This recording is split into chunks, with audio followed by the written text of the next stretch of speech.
go tweet, tweet, tweet, rockin' Robin. Tweet, tweet, rockin' Robin. Tweet, tweet, blow rockin' Robin, 'cause we really gonna rock tonight. Welcome to Life is Good. I'm Heather McEwen, your ever-loving hostess. And speaking of being a hostess, I was once an air hostess. And my guest, I had the honor of working with this man. But we're not going to just hear about how it was for Stephen Slater on an airplane and off. We're going to hear about how he has struggled through life and come out the other end shining like a new penny. And I love this man. And by the end of this show, you will too. Hello, Stephen. How are you? Good morning. Hi. I'm well, thank you. How are you? Oh, it's morning in California. Frida, Your bark is worse. Sorry. Frida. Perfect Frida, timing, huh? be a good dog. Your bark is worse than your bite. What kind of dog is that? Yes. It- She is a What kind of German dog is Shepherd she? mix, I believe. I just sent in her DNA sample, and I think she's a German Shepherd mix, but I'm waiting to find out for sure. She's a beautiful I'll probably girl. find She out could she's be a related to Rhodesian me. Ridgeback. Rhodesian Ridgeback. She could be It's like, I Rhodesian think I have. Ridgeback or German Shepherd mix or Blackmouth Cur. I'm not really sure what she is, but we're going to find out. I should get the results. You know what? You know what'd be really, really funny? If you got a call from a stranger saying, I think I'm related to Frida because our DNA matches on our ancestry. Yes. Yes. And so's my Well, dog, we're but I think very I am intrigued. too. We're looking forward to that. I'm so excited. My daughter did our She's DNA, a good and girl. I said, don't do that. They'll Oh, yeah. find out where I'm from. But we're Scottish mostly and Irish, so Yeah. I guess I'm like every other person around here. Speaking of heritage, let's talk about your mom and dad for a minute. They had auspicious starts to their lives and gave you a heck of a start. Talk about your mom first. Yeah. Started out in Detroit in 1942. She was born in 1942 in Detroit, and she hated it. Detroit was a rough place to live in those days, and she wanted out, however she could get out. So she started working as a model. She went to charm school and learned modeling, and she was a runway model for a while. And then American Airlines came to town and they did open call interviews and they interviewed 300 girls and they hired two. My mom was one of them. So off she went to Dallas for training and then she moved to Chicago and started her adult life, her grown up life. And she flew for American Airlines for 8 years, based out of Chicago, Washington. And then finally she met my father and they moved to Los Angeles, where I came into the picture. When's your birthday? December 6th, Happy 1961? No. Sagittarius. Really? Well, it's nice to know you 71. anyway. Anyway, tell me about your dad. Yeah. Tell me about your dad. I mean, he had a great career too, as one of the first and greatest.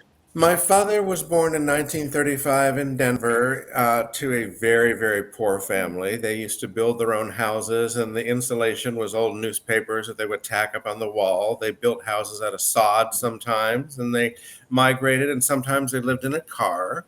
And they migrated from Denver to where they worked in logging until my father joined the Air Force and went off to, I guess Korea would have been first. He went to the Korean War, and then he was in the Vietnam War. Then when he came out of the Air Force, the airlines were hiring for the brand new jet planes that they just started, like the 707. And my father got hired with American as well, and that's where he met my mother. And then they ended up in Los Angeles. But my father grew up in a very hard scrabble, very difficult circumstances, one of 7 children.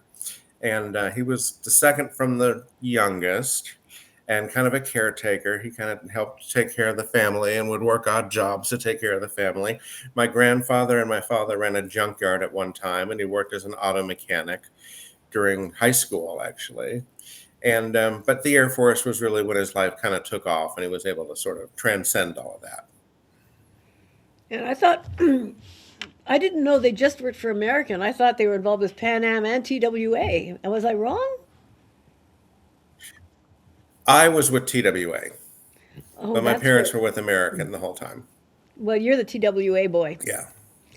Yeah, tell us a little bit about I that am. because. When I first decided to fly, there was an anti-nepotism clause that American would not hire relatives. So I wasn't able to work for American Airlines. So I ended up with TWA, which was great. I had a wonderful time. Yeah, yeah, that's for sure. TWA, I miss it. Trans World Airways. Whenever my dad would fly them, he would bring us the baggage tag and say, now that's an airline. Because dad had millions and millions of Oh, miles of flying. And, Air Canada mostly because we're from Canada, and then Eastern and TWA, Pan Am.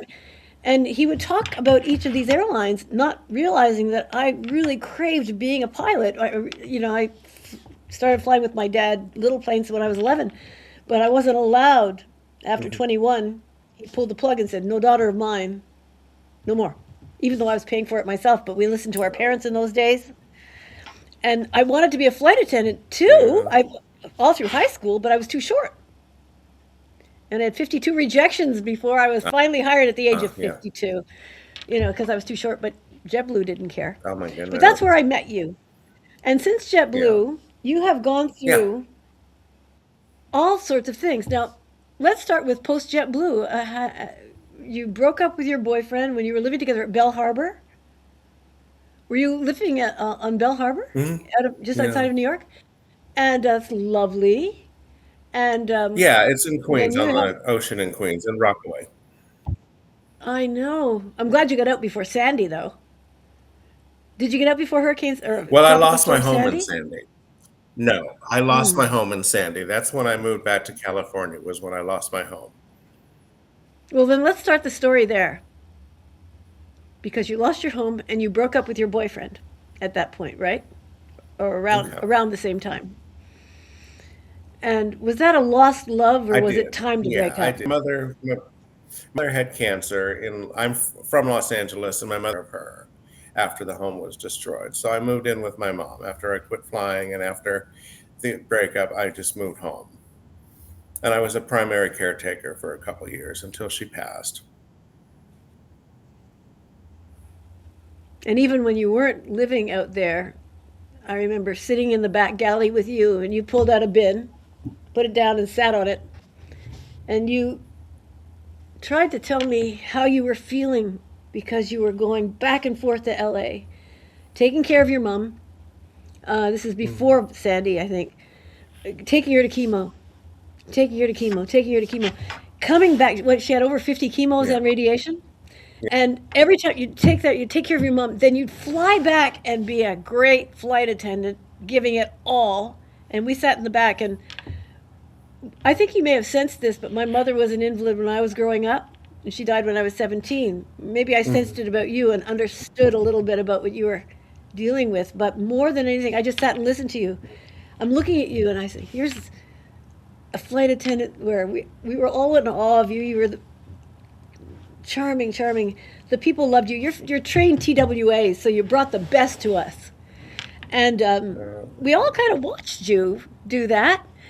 And you were telling me how tired you were because you were taking care of your mom and you were back and forth. You never had time mhm. to sleep. You were running on fumes when we flew together. And it was time to do service or to do garbage for the last time before landing. And you said, Heather, will you do it for me? I'm tired. And I said, totally, totally. And because I know you did that for so many other people, you just took up the slack for everybody else. So it was my turn at that time to do something that we had to start doing for you because you were exhausted. And then, after going through all this and getting back to LA, a couple of years of taking care of your mom, and what happened after that? Well, my mother passed in February of 2012, and I went a little crazy. I admit I went a little crazy. I found my solace in drugs and alcohol, and I got pretty strung out pretty quickly. It was a lot of fun in the beginning. It was an escape. It was a lot of friends. It was very social. It was a good time, but it quickly turned dark.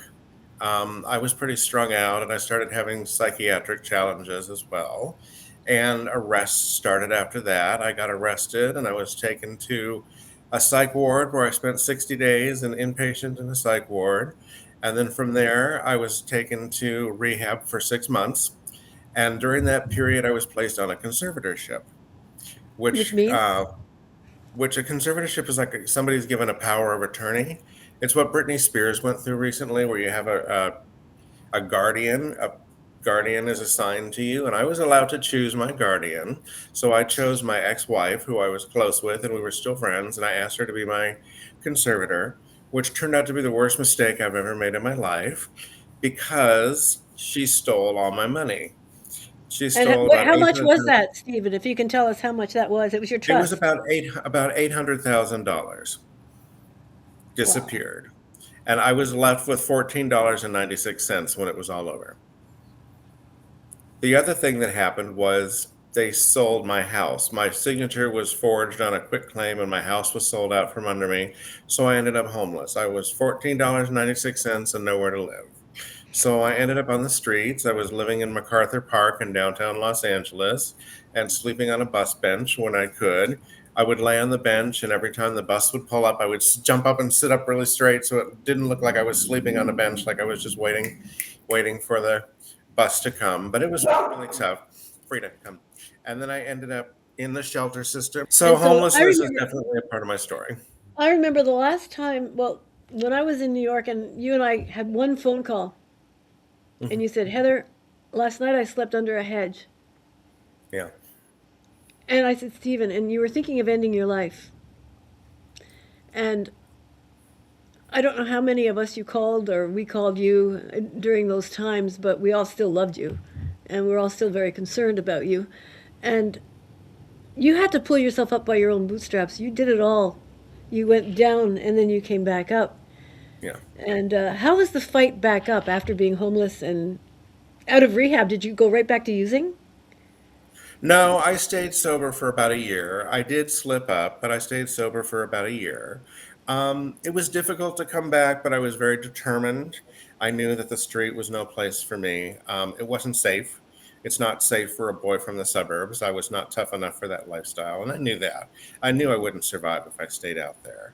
So I researched the resources and I started availing myself of case managers and counselors, and I was able to, through the shelter, they were able to hook me up with a long term transitional housing program and intensive Yeah. outpatient in the Valley. So I went and I stayed there for about 3 years. And then from there, I moved down to San Diego, where I currently live. And I went into another rehab, and then I came out and did the sober livings for a while. Then I got a job and I've been working there for 6 years. And through my employment, I was able to save up enough to get into a low income apartment and buy a car. So that was two milestones in recovery that I was able to achieve. And I currently live in an apartment in San Diego, and I'm working in a hotel at the front desk. And I do have my little 2000 Corolla that I drive around, and it gets me around. I had to replace my alternator and my battery last week, which I was not expecting that expense. But I had to when your replace car my is Toyota 25 battery years last old, week too. How much oh did it yeah, cost you to replace your battery? Because I had to my replace my battery battery was a last hundred. week. It was $188. Okay, and mine was around $220 labor. So I mean, I go to Ray's Auto. He's fantastic. So three cheers for Yeah, us and three cheers for our Toyotas. They keep on trucking. But I love my Toyota. It's a humble car, but it works well. humble my foot. It's practical. I'll tell you a story. It is My practical. Well, we'll get about that story. About my story with my grandmother Bilton. She, when Toyota first came to the North Americas, she saw it on the news, and she wrote to the CEO slash president of Toyota, and told him my husband drives a Chrysler, and if I have never driven a car in my life, and if I had a little car ever, if it had been invented and made it obvious that I could probably drive that little thing, I would, but I won't. But it's just good that you're doing this for other generations of women. And he sent her a 14 karat gold Toyota, Oh which my is still goodness. which is still in the family. So she never had a I car, love it. but she's got something that could buy a few cars. I'm telling you. So I'm a Toyota girl. I Anyway, that's love my it. grandma Bilton. I love her so much. She's gone now, but Yeah. she'd be about quite elderly now, probably 125 now if she was alive. So she's probably in a better Yeah. place. However, Yeah. you talk about the long journey of rehabilitation, and I'm so proud of you for that. And this is a show that will be seen by, I'm sure, a lot of people who have alcoholism or drug addiction in their family. And if they think it's an overnight fix, no pun intended, it is not. It's a lifetime Right. fix. Right. And you still struggle occasionally. You're I very, would say it took me 20 years to get the 6 years that I have. For 20 years, I tried to pull it together. I would moderate my drinking. I would drink only on the weekend. I would drink only with friends. It was, a social thing, but behind closed doors, it was something different. I remember on my layovers with the airline, I would go out to dinner with my crew and then maybe have a glass of wine or two with my crew at dinner, very civilized, and then come back to the hotel. We'd all come back and I'd wait till everybody was in their rooms and then I would sneak back out and I would drink until morning, sometimes till the sun came up, get in the van and go back to the airport. But I couldn't stop. Once I started, I couldn't stop. And that's something I know about myself, that I have the disease of addiction, and anything I do, I'm going to want more. So a lot of people try harm reduction or moderation, and I've tried that. It just doesn't work for me. And I know myself, and I know that I have no off switch. Once I get started, it's going to go until I either pass out or get arrested or have an accident or something, but something is going to stop me. I'm not going to stop myself. Something is going to interfere and stop me. okay, now that you have stopped yourself, what benefits have you seen from sobriety? What are the immediate good things? Oh, my life is so much better. I used to suffer from terrible anxiety. I would drink, especially drinking. Well, and the drugs too would amp me up to a point that I would have terrible paranoia and anxiety and depression, and it was a roller coaster of psychological effects. The drugs would amp me up, and then I would sink into depression when I was coming down, and I'd be wanting to self-harm and suicidal, and it was just a disaster. So now that I'm sober, I have a clarity and I have an even baseline from which I can live my life effectively. I'm able to hold a job, which was something I couldn't do constantly at work. I would work for a month or so, and then I would relapse, and I would have to quit the job, AA or whatever it was. But I was totally unemployable at one time, and now I've been at the same job for 5 years, which is a record for me. Um, 5 years ago, I met somebody. I met a I'm so wonderful glad man. We it's in got customer married, service, which was something I never Mr. Bahima. expected. Yeah. I know. Yes, And I never thought to get married at, what was I, 49 years old, but I did. So I'm and happy how's about that. that? Um, Yeah. One of your posts recently was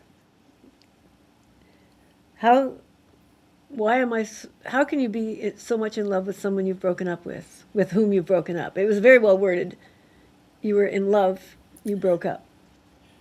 You're back I said together? divorce is difficult when you're still in love. Yeah. And Yeah, it was a unfortunately, that beautiful scene. relationship has come to an end. We've come to an end. We're no longer going to be married, but we have a wonderful friendship and a wonderful connection. We just came back from Mexico last night, as a matter of fact. We went down to celebrate his birthday. And that's something that sobriety has given me. It's given me presence and grace. I'm able to handle challenges in life. They say life on life's terms. I'm able to handle just the challenges and the things that come out of left field. And I've had to navigate a lot in recovery. And I find that, this has been a very difficult, very heartbreaking thing that's happened in my world, but I haven't wanted to drink over it. And I know that drinking over it or using drugs over it is only going to make it worse. And I'm just going to have two problems. I'm going to wake up in the morning regretting what I've done the night before. And I've already got enough sorrow. I don't need to make it worse. Yeah. What was your drug of choice? Alcohol and crystal meth. Crystal meth. Yeah. Is Yeah. that easy to get in LA? Was that easy Yes. to get in LA? Yes. Yeah. It's everywhere. It's everywhere. Yeah. It's an epidemic. And I mean, I partook of every drug under the sun, but the meth, even in New York, I was able to find. In New York, it was mostly crack cocaine. In the West, it was crystal meth. Which do you prefer? I enjoyed both equally. Well, that's the way to do it. But can we talk a little bit about the length of time you worked for JetBlue? Because you worked for us with us for years. Well, it was actually only 3 years. It was a Yeah. quick trajectory. Trajectory is the right word. And We'll talk about that another time. We'll talk about that towards the end of the show. Yeah. Right now, And words of we can wisdom. talk about that. That's fine. Okay. If you'd like, if you're comfortable talking about that, please do. Okay. You can start at the beginning. Well, you mentioned the caretaking, and I was commuting back and forth between LA and New York. Every 2 weeks, I would go back and forth. And my mother was passing away, and I was drinking heavily at the time. And I kind of reached a crescendo where the stress and the strain got to me, and I couldn't really take much more.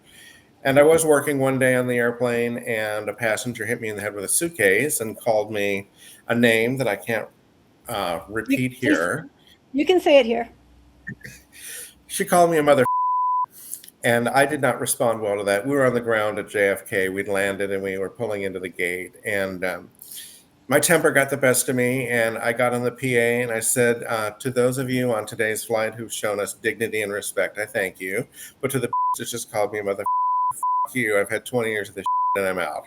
At which point I slammed the PA down, went into the galley, popped a beer, started guzzling, and then blew the escape slide and slid out of the plane. You slid into infamy. I, yes. And I called the VP of in-flight, Vicky Stennis, as soon as the news broke. And I said, we have 5 values at JetBlue: safety, caring, integrity, passion, and fun. And I told her, she said, I don't know what to do. I don't know what to do. This has never happened before. And she'd been with Delta before. Yeah. And I said, this is the time to be showing our caring value, because I knew what you'd been through with your mom. I knew your exhaustion. And I said, the guy who beat me up on a plane got 3 years psychiatric treatment, no jail time, and was put on probation for those 3 years. I said, he beat me up on an airplane. And because he was psychologically impaired, when I was interviewed by the FBI, they pulled us off, in Boston, and we were all interviewed. And I said, he's coming out of a cult. His mother is bringing him out of a cult. He hasn't spoken a word in a year. He took a vow of silence. His mother said the only person he's spoken to at all is me. It's the first time he's opened his mouth in a year. He's not well. He's taken out of his comfort zone. He's taken out of his cult. And what he's going through now is totally acceptable, considering the stress and the pain he's in right now. It didn't mean to hurt me. He was flailing out to get out of this situation. So he got 3 years probation and with court-ordered psychiatric treatment. Anyway, Vicky called me back, and I saved that message for years, and somehow, through phone changes and everything, I lost the message from Vicky. Or maybe I pressed by accident and got rid of it. Yeah. But she said that JetBlue was going to do its best for you, to tell me that there's so many people who called and said, please help Stephen, because we know what he's going through. Yeah. And we all go through a little bit of hassle with customers. Me less than others because I'm old. And like I told you before the show, I've got wrinkles, so people don't see me as a threat to their marriage. I'm an old lady. They see me as a teacher or a nurse or a grandmother or their mother, depending on how the makeup's working. And they see a beautiful young gay man. And a large part of society has an instant reaction to that. Like, I can't be really nice to him or he'll think I'm gay. Or I can't be really nice to him or he might, And then beautiful young girls, absolutely. You're all better flight attendants than I ever was. But there's an instant reaction from the traveling public to treat you guys differently than an old lady. Mm. So you build up, you reach an overflow point after so many years of, you were TWA before and then JetBlue. So you had years and years and years of working on a plane as a beautiful young man. So you got a lot of resistance from a lot of people, a lot of hostility from a lot of insecure people. Yeah. And a lot of nouveau riche people who think they're really something and they own us. Yes. And that was the case of that woman. I mean, I wish I could see her now. I'd slap her right upside the head. I'd give her, I would give her, I've never punched anybody, really. I'd like to. But she'd be one I would. Yeah. And we all would. So you did that, you pulled the slide, and there was an awful lot of kerfuffle after that. You started a national movement to make demands of manners from customers in restaurants, ushers in theaters, everybody who was ever considered invisible or lower than on the social scale. Boy, you flipped that switch, Stephen. We thank you for that. It did create a conversation. There was a national conversation that came about as that. Much to my surprise, it turned into a celebrated event. The media ran with it, and I was sort of made into this folk hero and the spokesperson for the I saw unheard. you on there. I saw you on Larry King. You know. Yeah. Yeah, all of a sudden I was invited to do all these shows. I did Good Morning America, Larry King, Today's Show, CBS Morning News, Current Affair, Inside Edition. It just went on and on and on, as well as a lot of TV news, local TV news, etc., which was completely unexpected. I didn't do anything with the intention of getting attention. It was just a crazy moment that happened, and it was just something that played out in a way that kind of gave me a voice that I wasn't expecting to have. And I tried to use that to be of service as best as possible. I didn't look on it as flattery or a moment of ego or anything like that. I just tried to do the best I could to be of service to the people that I worked with and the people that I was associated with at the airlines and in retail and in restaurants. Were all industries that I'd worked in.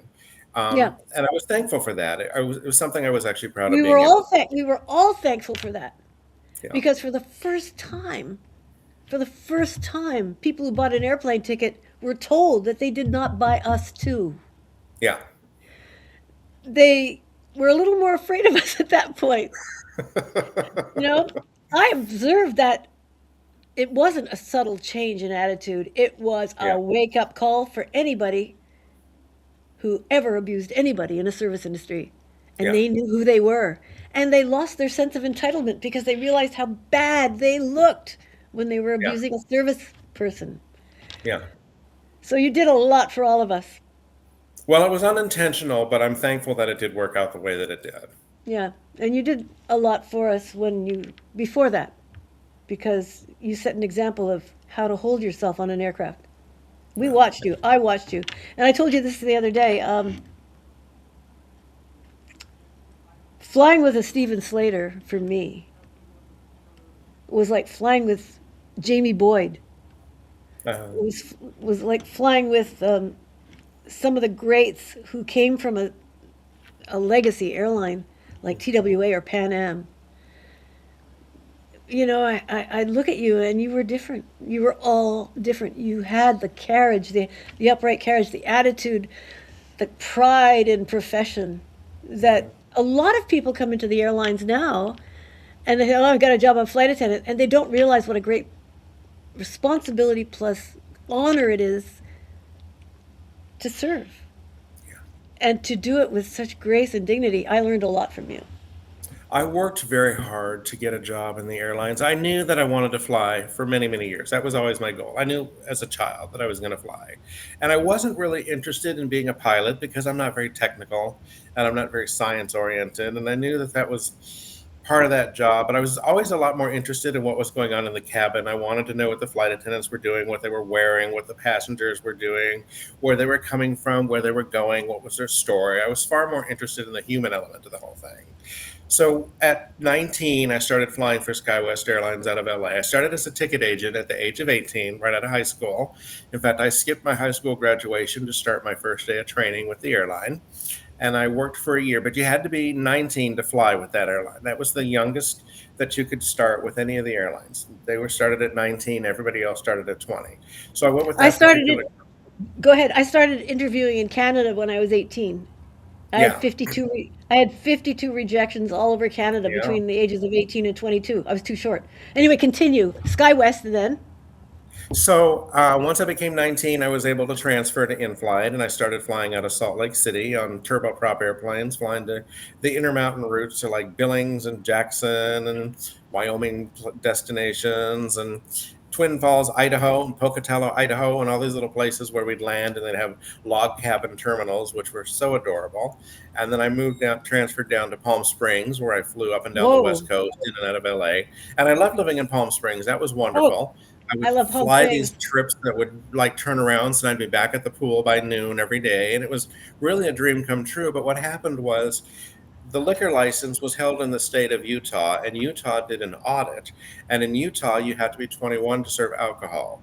So all the flight attendants that were less than 21 got furloughed. So I lost Ouch! that job. Ouch! Yeah. Oh, Yeah, Utah, it three was cheers. awful. I mean, really, my worst place I did not like going more than any other was Salt Lake City. Yeah. Totally bad vibes there for me. Totally bad vibes on the plane to Salt Lake. Everything Yeah. was very cold and hard and judgmental, and I'd be a sinner. I mean, I'd be a regular ordinary sinner living my daily life as a sinner. Not bad sins, but compared to everybody who was beautiful and blue-eyed and clear complexion, I drink coffee. I know that I was not living up to their expectations on Yeah. the plane or on the layover, and they made me feel Yeah. that. And I've got Yeah. great friends from there, but it was a tough go for me. Must have been horrible for you.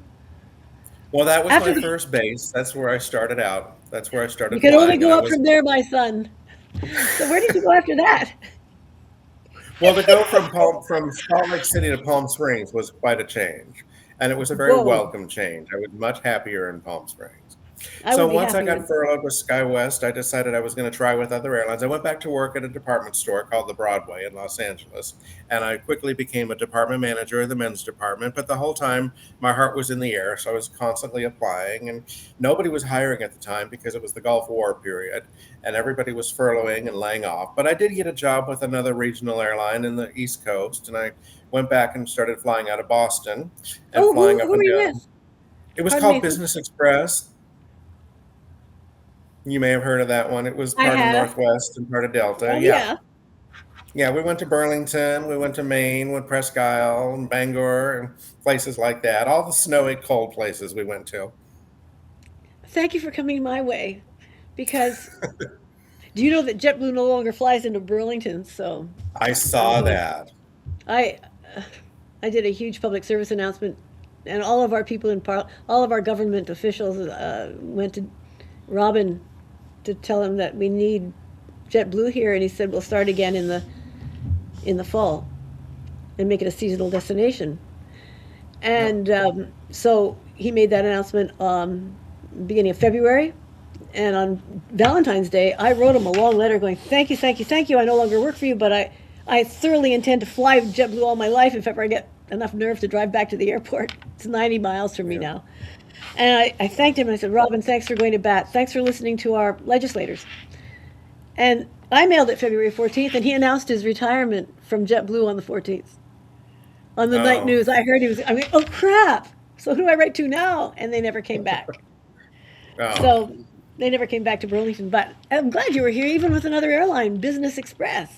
And after yeah, Business, if anybody's watching who wants to work for an airline, you're listening to somebody who knows how to get you there. And I do too, because it was a hard. If you want something, you want something, and it's your dream. Don't ever give up. Be it sobriety, yeah, be it a relationship, be it yeah, a career. You can do it, but you can't quit. You have to keep yeah, trying. Somebody's going to yeah. recognize you someday and take you on. You'll be good. Go ahead, Stephen. After Business Express, what happened? So, are you frozen like I am? No, do you want to go and get a sweater? No, no, no. My screen is frozen. Oh,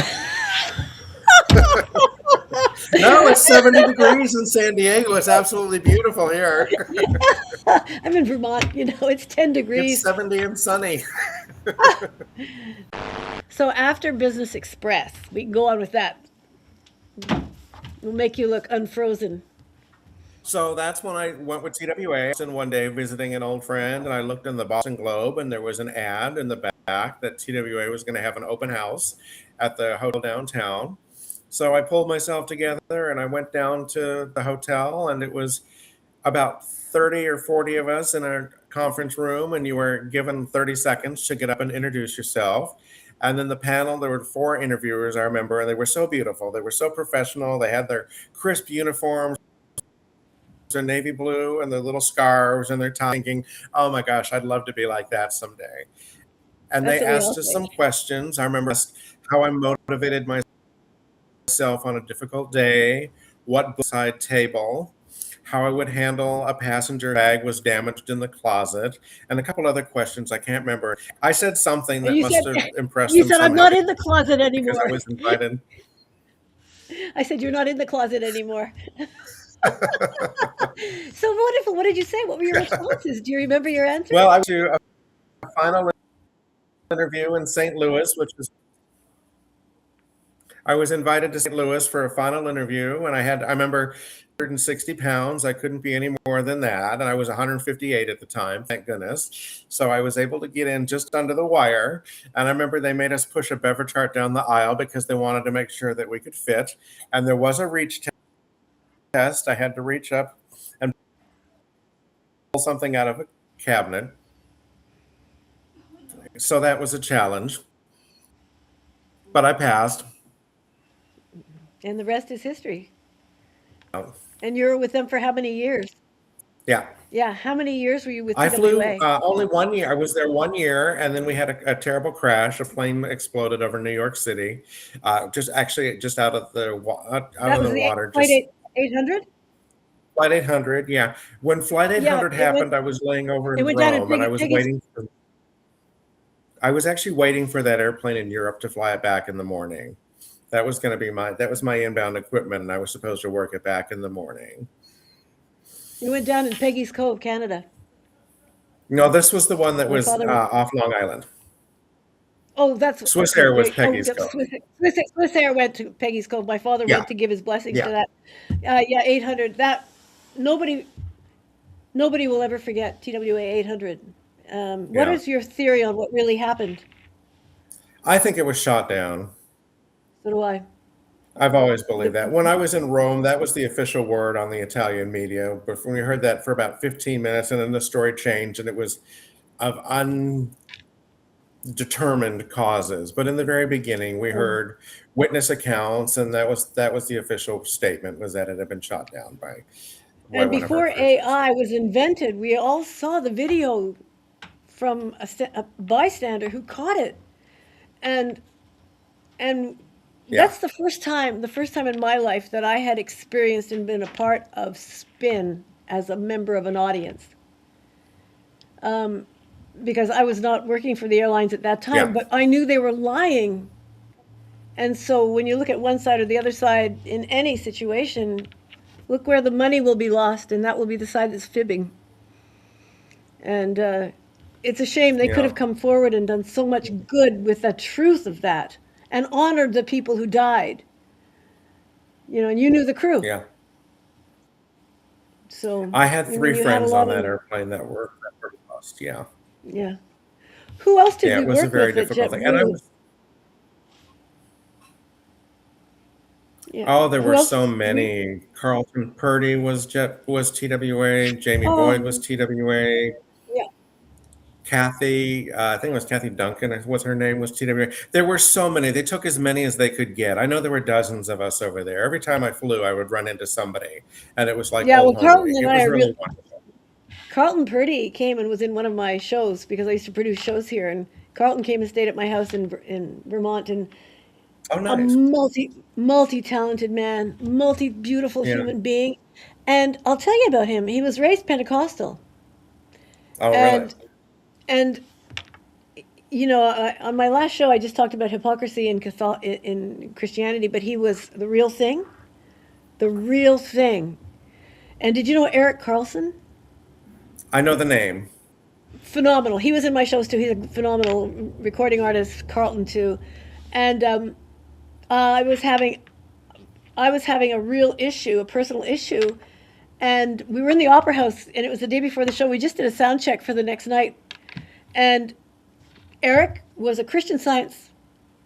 He quit JetBlue to become a Christian Science healer, Huh? and Carlton's a Pentecostal. Daryl Goodwin Yes. is a high up. He's a Jewish guy, and his father was a rabbi.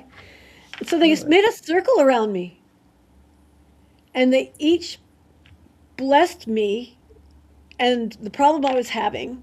It was a personal family problem, and they each, in their own languages, said a prayer, you know. Yeah. And I'm not a Christian or anything like that, but I have a lot of faith in all of these people, and that's why I can't really put my finger on one basic religion if they're all good inside like that. And so Carlton, because he was raised Pentecostal, he said, "You're not going to believe this, Heather, and I wouldn't believe it if anybody else told me." But he was in church with his family, and he was from the real thing. I mean, speaking in tongues and, you know, going into, and he said, "I always thought they were crazy." He said, and then one day it happened to me and I didn't want it to. Just started talking in tongues. And he said, "I don't know how that happened or why it happened, but," he said, "whatever we gave you last night from Jews and Christian Science and Pentecostal, and there were others around me from, you know, a Buddhist DJ, you know, because I brought all these people together on stage, race, color, creed, because I wanted to highlight to the audience how everybody, I mean, Daryl, he said, "I'm black, I'm gay, and I'm Jewish. You got it all with me, baby." You know, and he was my MC. And we brought Muslims and everybody together on stage doing music. And at the end, you know, I say, "Carry the love you felt for these people outside. Carry the love." Yeah. And we had, you know, and trans and transgender. And it was a beautiful thing because people with talent, there's one language. And I was backstage loving all these people. And so Carlton means more to me. And I'm so glad he worked with you because you probably rubbed each other the right way. He's such a good man. Yeah. And now he's back with American Oh, yeah. because he was furloughed by American, came to JetBlue, Right. and then went back to American when they called him back. Let's explain to the people who are watching who don't understand what furlough is. It's when you probably have more of a lingo in that than I do. So furlough is a temporary layoff. It's generally due to business challenges. If there is no business, they don't need the people. So you get laid off with an indefinite recall date. Usually they'll say, "We'll call you back sometime within the 10 years. Have a nice life." And you're out there on the street trying to find another job, hoping that they will call you back at some point. Mm-hmm. In my case with SkyWest, they told us we would be recalled on our 21st birthday. So that was giving me 2 years that I would have to be out of the sky and on the ground. So when American Airlines and TWA were merged or acquired or whatever you want to call it, all the TWA people were furloughed. So we had people that had 35, 40 years at TWA that were furloughed underneath the people with 2 weeks at American. And they were on the street for about 10 years before they were recalled. So many of them came to other airlines. We had a lot of them at JetBlue. Some went to United, some went to Delta. And then once the recall happened at 10 years, a lot of people ended up going back because they got that seniority back. And seniority is everything in the airline industry. Your schedules, your vacations, everything is based on your seniority, which is your date of hire. I know. I was so senior when COVID came and I retired.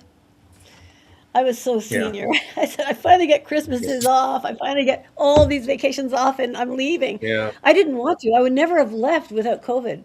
But Yeah. my life is good. Touch wood, thank God. My life is really good. You know, I'm a happy camper. I'm a lazy woman. You know, I Yeah. live in Vermont on the Canadian border. I do what I want, and I show up where I want. And if I use an alarm clock, it's only because my friends are coming over early in the morning to go walking, and I'm afraid I might sleep past 4 o'clock, you know? Yeah. But you know, I can remember the fatigue we all had. Let's talk about airline fatigue, because I think it speaks volumes when we get onto a flight and we've gotten in late the night before. Minimum rest. People don't realize that we might get in at 1 o'clock in the morning to fly out at noon the next day, but we still have to wait for the shuttle to the hotel. Take an hour to the hotel sometimes. Check into the hotel, and then have to de-escalate from a day of flying. And then we still have to get up, go to the gym, and get dressed and get ready for a flight. So we get 5 hours sleep. And if you're on a 4-day trip and you get delayed a few times, Frida doesn't like the word delay. And what people don't Don't let realize Frida is none of rain. that is paid. No, none of it's paid. Let's talk about that. None of that is paid time. Yeah. So you're only paid for the actual flight hour. So you don't get paid until the doors closed and the release. So coming to work an hour early, briefing with your crew for 15 minutes, boarding the airplane, which is the most challenging period of the flight, that's the hardest part of all, is not paid. You don't get paid until you actually close the door and move. So I would say you probably make 1 hour pay for every maybe 2 or 3 hours that you're on duty. Yeah. And we get a per diem, which I think is And now 225 an hour when you're away yes, from home. you do get your 225 an hour, so that's considered your compensation for the downtime. Um, and as far as the fatigue goes, it was very, very difficult. When I was with JetBlue, I was on reserve, which means on call the entire time. I didn't stay long enough to get a regular set schedule, which they call holding a line. My schedule was 6 days on, generally starting at 3 o'clock in the morning. I would get a phone call at 3 in the morning telling me I had to be to the airport at 5 o'clock. You got 2 hours from notification to the time you had to sign in. I would sign in at 5:30 in the morning, and invariably there would be a trip scheduled for me, which they couldn't tell me when they called me at 3 in the morning, but they would assign it to me when I got to the airport at 5. And a lot of times I flew to the Caribbean and back, which was like an 8 hour duty day. And a lot of times I flew domestic hops where there'd be 4 or 5 flights in a day, and it would be like a 12 or 13 hour duty day on top of getting up at 3 o'clock in the morning. And the worst part was it was like that every day for 6 days. I would usually do a 3 day trip or a 4 day trip back to back. So I would be out for like 6 days, flying 14 hour day, 13, 14 hour days, and then minimum rest layovers, which could be anywhere between 8 to 10 hours of sleep. But like Heather said, you have to get to the hotel, you have to go to bed, you have to get up an hour early, then you take a shuttle bus back to the airport. So there really wasn't a lot of rest, and I was constantly exhausted. Plus, commuting back and forth to take care of my mom every 2 weeks was a lot. So it did take a very physical toll on my body. I did yoga, I ran, I rode my bike, I did everything I could to keep my health up. I tried to eat well, but eating well on the road is very, very difficult. I for meal prep and bring my food as much as I could, but when you're out for 6 days, it's very difficult to do that. So I'm constantly looking for something to eat, constantly hungry. We didn't serve meals Constantly on the hungry. airplane, so all we had was snacks. Well, I've turned into first class when we got Mint, when JetBlue got Yeah, Mint, which served three-course meals to 16 people on the flight. Um, I would never eat the food unless it was the salad or mhm, a high tuna, because I knew yeah, what it was made of. It was 100% lard. It was really yeah, beautiful food, turned out by the best restaurant in New York City. It was delightful with the best wines, the best chef, the best everything. But I didn't eat that food, and they used to call it the Mint 15.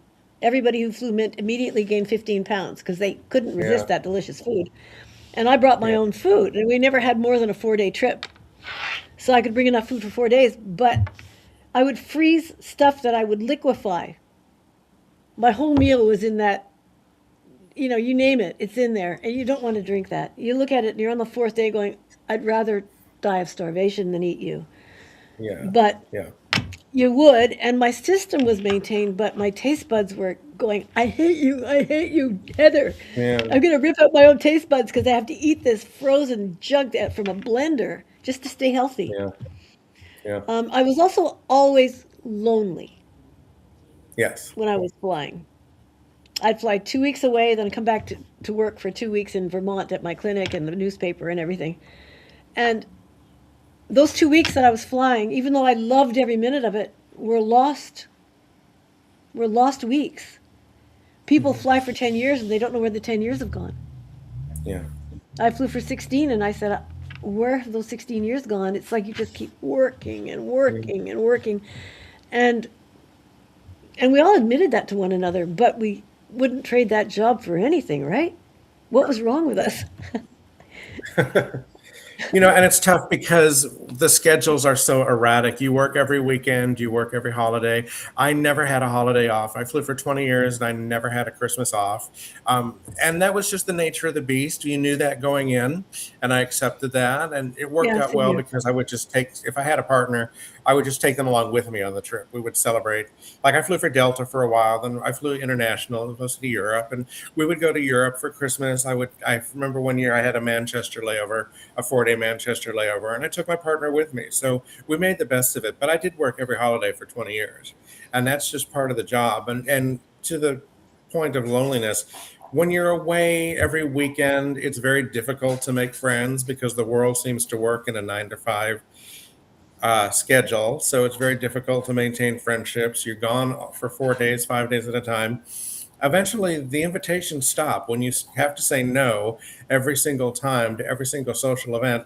Eventually, people just sort of write you off and they think, well, he's not going to be able to come, he's working. So the invitations sort of dry up, and even I'd be lonely in the air, and then I'd be lonely on the ground when I came home because there was nothing going on.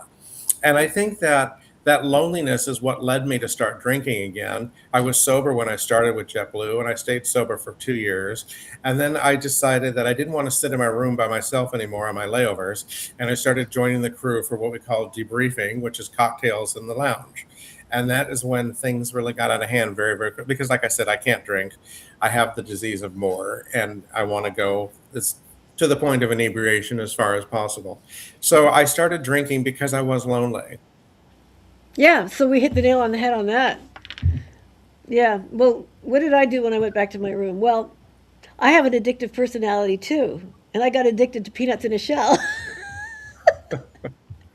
I'm serious. I'm not allowed having them anymore because I'm not allowed having anything with fat in it because I got one of those. I think there were 128 of us diagnosed within a 6-month period of having something that happened on the airplane that affected our digestive system, our liver. And we all went to the same doctor in New York, and she did a tally, and she just informed us that there's something going on because 128 of you in 6 months have developed this thing, and I don't know what it is. Anyway, I didn't go anywhere with that. I was 64 at that time. So I just went on a fat-free diet, and I have been on one ever since, and I get liver tested every year. But I got addicted to peanuts in a shell. And when you're in a hotel room, you've got this quadruple-sized bed and 7,000 pillows and big eider-down blankets and everything. And you don't always necessarily know where the peanut shells are going. I'd wake up in the morning and it looked like I've been sleeping with a squirrel. I swear to God, it was awful. I go, oh my God, look at this mess. I slept in that. Yeah. But it was a great substitute for conversation, for the warmth of a body beside me, for what I was missing, home. Yeah. And I think we all handled it in our own way. And I would look forward. I couldn't wait to get into bed with my pound of nuts, and I didn't fool around. I mean, I couldn't stop at just one, Stephen. I mean, Yeah. I could eat a whole bunch of those things. And it was actually the action more than the flavor, more than the texture. It was the action and doing something because I was alone. Yeah. And I didn't go out with the crews. I only went out with the crew 2 times. And I saw a pilot get tipsy at a Mexican restaurant just outside of Boston. And the other pilot walked me home because the pilot got belligerent and was saying rude things to the waiter and everything. And that's not what you expect of our pilot. So the other pilot said, come on, Heather, I'll take you back to the hotel. You shouldn't see this, which was 99% of the pilots were such perfect gentlemen. So I said, well, Yeah. I'm never going out with the crew again. That was the first time I was ever out with the crew, and I didn't like that. He said, Heather, that never happens. You came out on a bad night. But it was enough to tell me that I didn't want to go out with the crews all the time and take that chance. So I kept my personal life very far away from the people I really loved in JetBlue, unless they came to visit me in Vermont. And a lot of them did, and I loved them all dearly. But we were lucky to live there, work there, and be there when we were. Yeah. And we're going to It close was the a lot show of with- fun in the beginning. I really enjoyed myself until that last event happened. But I loved flying. Like I said, I did it for 20 years, and it was my desire all through my life to do it. And I was very blessed that I got hired, and I flew for 5 airlines. And there was a lot of interviews. It took me a very long time to get those jobs. I mean, even though I did get hired and I flew for those 5 airlines, I mean, I must have interviewed 20, 30 times. It was constant, from the age of 19 till I finished my career at 38, I think I was when I left JetBlue. So all through that period, I was constantly getting furloughed or laid off or trying to get to the next level. I was with two regionals, then I went to a major, then I lost that, then I went to another major, then I went to JetBlue. So I was constantly interviewing and retraining, and training is a challenge. Training is very, very intense. It's very difficult. Oh It's my usually five God. to 6 weeks, often unpaid. You stay in a hotel with a roommate and you train 12, 13 hours a day, sometimes overnight, evacuations, putting out fires, medical emergencies. It's very intense and very involved. And I did that 5 times and I passed every single time, which I'm very proud of. I don't know if I could do it again. I don't plan I to don't do know it whether I again. would do it again. I don't think I would do it again. No. There was one thing when I was 19, 20, 24, but I don't think I'm going to do it again at 54. Well, you and I had the same burning desire to be in the air. Yeah. We had the same burning desire to be a servant. I'm very proud Mhm. of the fact that I like being a servant in my life. It's a great place for you, a great place for me, because Yeah. even now you're doing customer service in a hotel. Lucky are the people who check in with you. You know, Thank you. I Thank say you. that they're gonna say, bring him, but come back to that hotel. You hear that guy? That guy was really nice to us. He went above and beyond, which you did, and always will, because that's just your soul. Yeah. But if you were going to give advice to anybody now going into the profession, what would you say? What would you tell them were the big things to watch out for and the big things for which to look forward? Well, I would say do it. Anybody young who's looking for a life path that doesn't know what they want to do, I would say this is a wonderful thing to get into because you will see the world and you will meet some fascinating people. You will work with some of the most amazing people. And even if the people that you're serving aren't all that great for whatever reason that day, your coworkers will make it up and you'll have a good time. Of course, I would say save as much money as you can because the starting pay is very, very low. And take care of your health, guard your health, especially in the beginning, because the schedule, like we said, and the eating habits and everything are really, really hard on the body. So the first year or so, you're probably going to get sick a few times. So guard your health as best as you can, but definitely take advantage of it. And if you have an opportunity to go with one of the major airlines and fly international, that's going to be the time of your life. I had the best time ever flying to Europe every weekend. Every Friday, I took a trip to Europe. It was Paris, London, Frankfurt, Zurich, and it was a dream come true. I had the best lifestyle. I lived in Manhattan, and I flew to Europe every weekend. I mean, my life was truly glamorous, if you will, and it was really a very exciting period. So I would say go for it. Don't let anything hold you back. If you want to do it, have the tenacity to keep interviewing, keep applying because it's very selective, it's very difficult. And a lot of times if you get turned down, it has nothing to do with you and your abilities. It's just a numbers game. You just have to keep at it. Well, like But I I say, would I say had to, definitely do it. and I would say, if you're going to do it, folks, demand excellent respect from your passengers. Yes. Expect excellent respect from your customers, and love a little bit about every single person who gets on your plane, and they'll see that you're looking at the love that they have or the good spot that they have, even if it's just an atom of good. If you are looking for the good in everybody, they'll feel that and they'll give you good back. It's there, and I think a flight crew sets the tone for the trip. If you're greeting your people and you're smiling and you're at the door and you're truly genuinely welcoming people aboard, it's going to set a tone that you're going to get that in return. I think a lot, Totally. a lot of times we see these flight attendants that are put out and grumpy and don't want to be there, and it's very apparent from the talk in the door, and it puts everybody in an anxious state and tempers tend to flare. And a lot of times you can look at these events that go on and you can say, well, there might be two sides to this. I can kind of see how this might have escalated a little bit.